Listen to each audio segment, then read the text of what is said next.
প্রথমে আমি পেঁয়াজ ফোড়ন দিয়ে দিলাম। এবার এর মধ্যে আছে টমেটো বাটা, লঙ্কা, আদা, রসুন, পেঁয়াজ।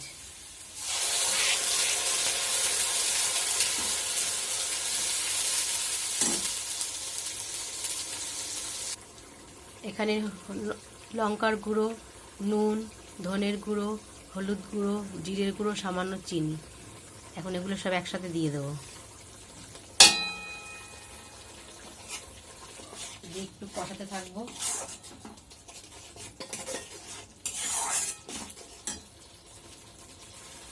মশলাটা কষিয়ে নিয়েছি অনেকক্ষণ।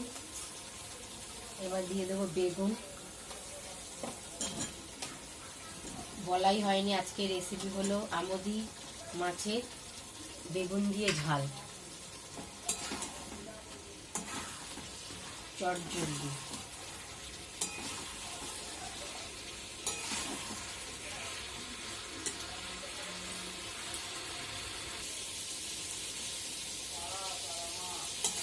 একটু কষিয়ে নিলাম বেগুন দিয়ে, মশলা দিয়ে। আর একবার বলছি, পেঁয়াজ ফোড়ন দিয়েছি, রসুন, আদা, টমেটো, পেঁয়াজ, রসুন একসাথে পেস্ট করে, লঙ্কা দিয়ে পেস্ট করে নিয়েছি। আলাদা আলাদা করে কিছুই করিনি, তাড়াতাড়ি করার জন্য।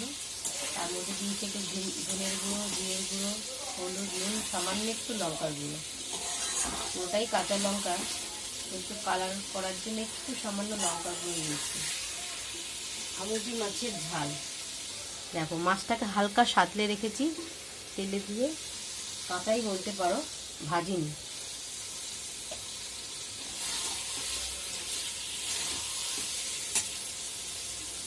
জল দিয়ে দেবো এখন, সামান্য একটু জল দেবো, কারণ এটা ঝাল হবে।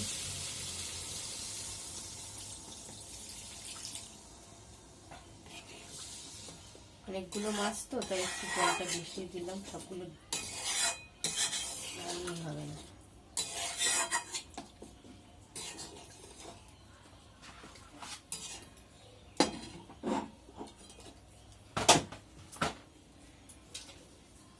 মাছগুলো দিয়ে দেবো।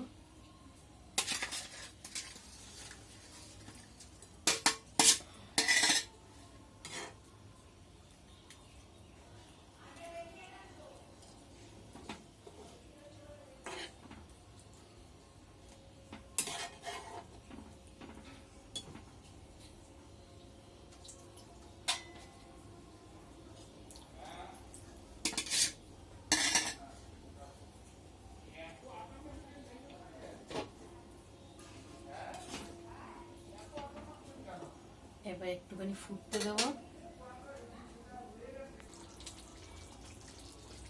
দেখো, অনেকটাই হয়ে এসছে, আর 2-3 মিনিট লাগবে। এখন দিয়ে দেবো ধনে পাতা কুচি। ধনে পাতা দিয়ে একটুখানি ফোটাবো, তারপর নামিয়ে ফেলবো। হয়ে যাবে আমুদি মাছের বেগুন দিয়ে ঝাল। জানি না কেমন হবে, প্রথমবার বেগুন দিয়ে করছি। বরের কথায় ও মনে হয় কোথাও খেয়েছে বেগুন দিয়ে,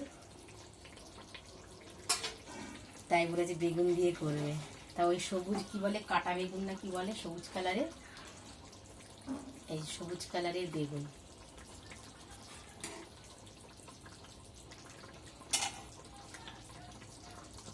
হয়ে গেছে আমার আমুদি মাছের ঝাল।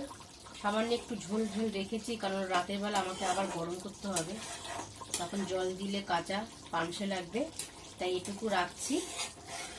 রাতের বেলা আবার একটু টানাবো, তখন ঝোলটা কমে যাবে। আর আমি সমস্ত মাছের ঝোল আমি এরকম সিলভারের থালায় রাখি, কারণ মাছ দিতে সুবিধা। গামলায় রাখলে ভেঙে যায়, বোঝা যায় না।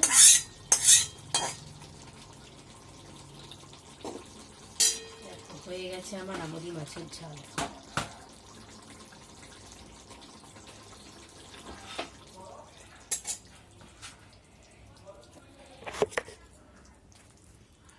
দেখো, বেগুন দিয়ে আমুদি মাছের ঝাল কেমন হয়েছে। জানি না, তোমরা বাড়িতে করে খেও, খেলে বুঝতে পারবে কেমন হয়েছে। বেগুন দিয়ে আমুদি মাছের ঝাল কেমন খেতে লাগে।